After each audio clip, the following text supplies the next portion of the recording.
Welcome back to our Super Hoops Walk. On this week's episode, we're looking at the remaining 8 games left for QPR and just looking at where the points are coming from, because some fans are starting to worry about relegation again. And I can't believe we're talking about that. We've got Michael and Jawad back with us, fresh back, of course, from the Leeds game. And I tell you what, someone's been bugging them players this week, because we've had someone who's been, having a word in their ear. Jawad, how was your hospitality day out? Hospitality day out was excellent until my daughter caught her fingers in the door of the box. No. So we ended up kind of, luckily we could see the pitch from the box. So still saw the first 2 goals, and then had to make our way around to the first aid room, have them patched up, and then we went outside for the second half. But yeah, it was great, and yeah, the players were in good spirits, really. I think sometimes after a 2-0 defeat, after coming back from 2 goals down, you'd feel a bit flat, but I actually think they were quite pleased with hanging on. Yeah, and all the players nice, or they have to be, don't they, when they're doing that kind of duties with kids? You have a chat with any of them, or any gossip to share? No, I just said to Saito, just said, "You are staying next season," and the words were, "I hope so." So right. I think if the offer's there, I think they're desperate Okay. to see him stay. All right. Welcome along then. 20 minutes of QPR chat every single week. Michael, some people are worried that it's not done and dusted in terms of relegation yet for QPR. I mean, come on. Not serious, are they? Nah, we'll be fine. I think yesterday was important in the fact that we did get a point. I know we messed up a 2-0 lead, but to get a point against Leeds, who are flying this season, just goes to show that we can turn it around and our form will improve. Yeah, we'll have a look at some social media takes on that game in a second. First up, though, let's go straight into the games which are left. Let's look at the home games first of all, Jawad, with you, if that's okay. Cardiff, winnable. Bristol City could be tricky. Swansea, winnable. And then Burnley at the end of the season. It could all be done and dusted for them by then, of course, as well. How do you... I mean, you've been strongish at home since the turn of the calendar year. How do you see these going? Yeah, I was one of those yesterday at the end of play in the 3 o'clock games who just saw that 7-point gap and just got a little bit kind of like, oh, it's 7 points isn't much, it can turn around. But I think the fixtures that we have, I think even one more win would probably be fine. And I think, yeah, those games are winnable. I think yesterday's performance was really, really important, not just the result, but I think the players showed a lot of fight.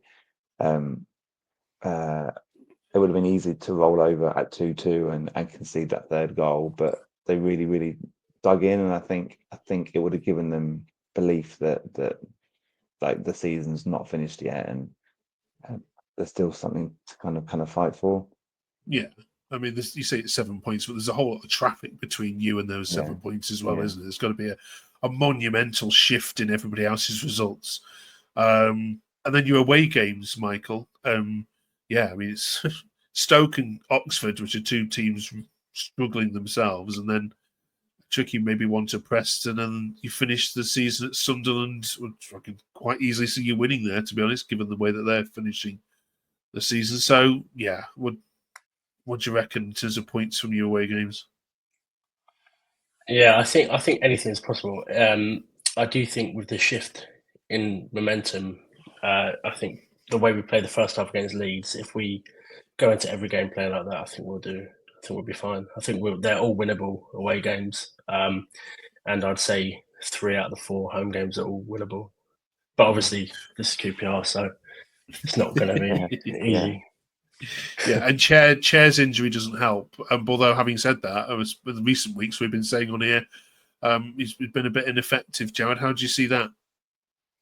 Yeah, I think he's had a really kind of bad luck season, if you like. I think throughout his career he's barely been injured, and that's 3 quite big injuries now. I think he's got a scan on Wednesday, so they're going to find out more. I'll be amazed if they rushed him back now. I think with a hamstring injury, there's no point in taking any any risk. So I'll be amazed if we see him before start of next season. But you've got someone like Dembele who needs minutes. He's going to be here next season. I think they've eased him back in, and I think that the Stoke game will be the game that they kind of unleash him, and really, hopefully, we can see what he can do. Okay. We asked AI to predict the outcome of the season for QPR. You weren't in the top half, but they had you 16th. There we go. Sweet 16th. On 55 points. I mean, Michael, you'd take that now, wouldn't you? Yeah, I would have taken it at the start of the season. So, I mean, I'd be happy with that, to be honest. Yeah. Some people are drawing comparisons between last season, Jawad, and this season, looking at the points per game and saying, actually, when you look at it, you know, I know Marty had that good run, but actually it doesn't symbolise as much progress as people were hoping for. And that Marty may have some questions to answer. Do you subscribe to that? Those people that are bringing those kind of questions to the front? I think it's fair to ask the question. He, in his post-match interview yesterday, said this is the hardest season he's ever faced in management, and he spoke about maybe a couple of off-the-pitch things that no one knows about. He said the fans won't know about the things that I've had to deal with. I think the injuries have been horrendous, and it just hasn't improved. And I think that's something that the club are going to have to look at. I think last season we had the best record for minutes played from squad players, the best injury record, and this season I'll be amazed if there's anyone worse off than us. So I think that plays a big part.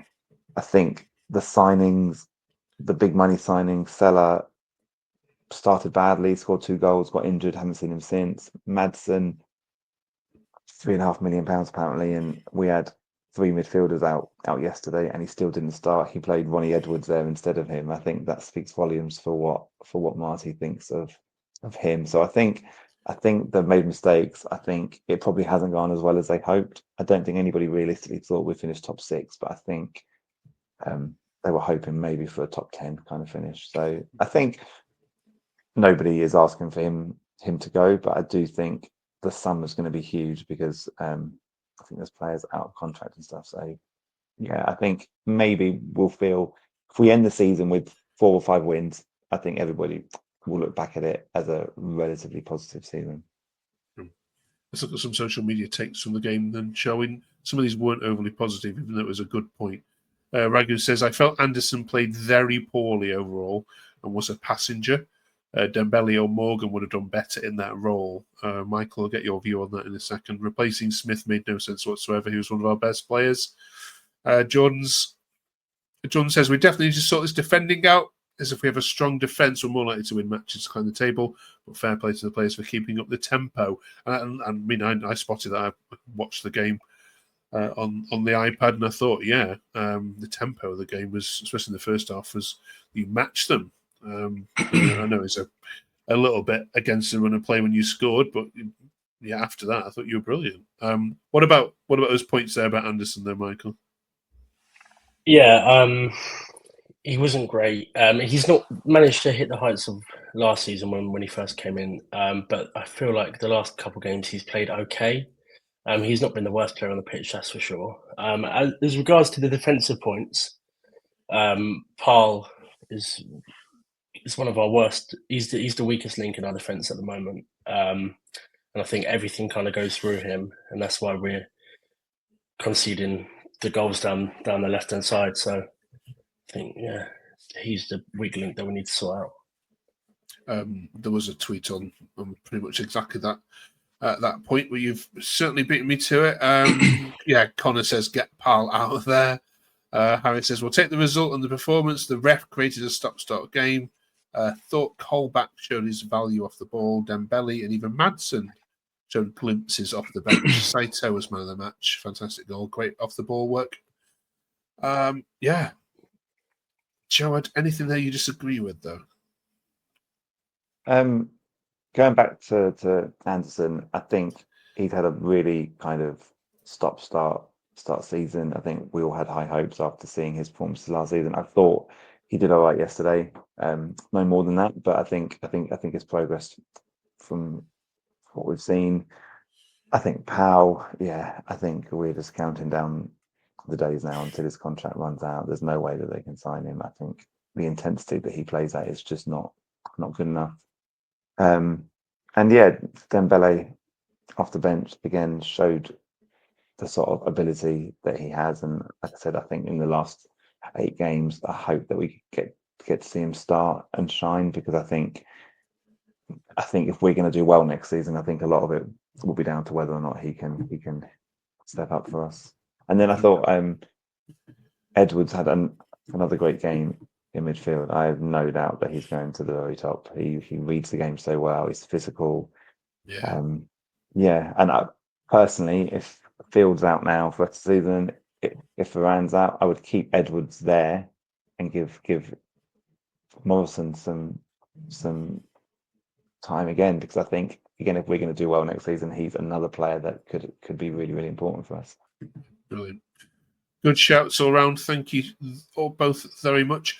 Now, next week, there's no football to talk about, of course, on this channel, but please do join us, because we've got a special out next week. We're putting to Michael and to Jawad all the out-of-contract players for QPR in the summer and the loan players, and asking them, if they were in charge, what would they do with them? Who stays, who goes, who gets new offers, who do we say goodbye to? So join us, of course, for that in 7 days' time. Thank you very much for watching. Of course, we'll see you hopefully in 7 days, and enjoy the international break.